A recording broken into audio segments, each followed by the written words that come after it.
markari kasih oh hang nengi shong rin sin halaka jong kari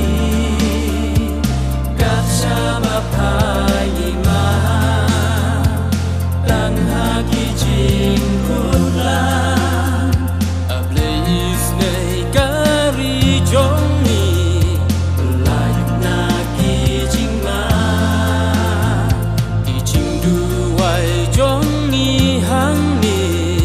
kari to ker to da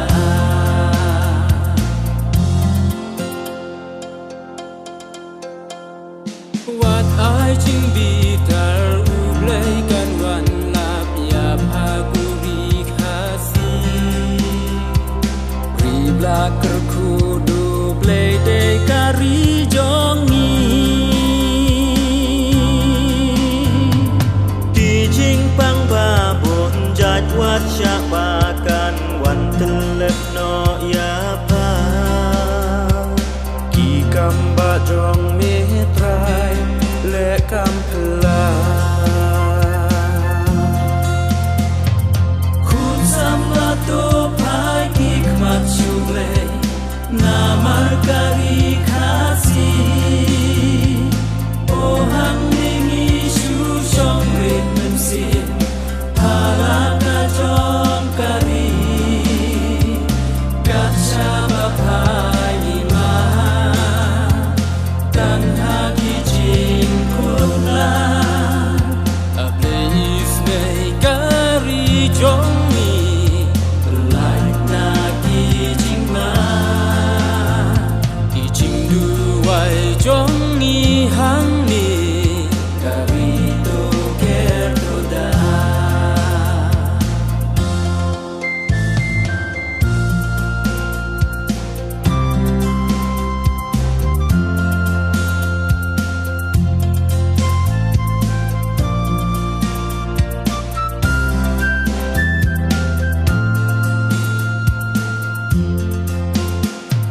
men fin ka khus lai ki ummat ki chao ya ki hep ki bare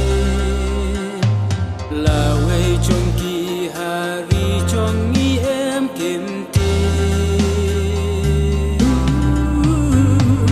jing ka ser niu ka hari chong ni ma me a try to pen kel la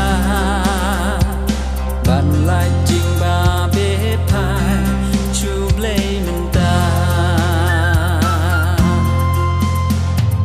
khum sam la to pai ki khmat chu blai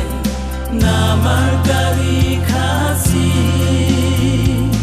oh hang nengi shong rin sin halaka jong kari gacha bapai ma tan haki jing kula a place nei kari jong ni lai na ki jing ma ki jing du wai jong ni hang ni kari to ker to da khun sam la to pai ki khmat chu blai na markari khasi oh hang nengi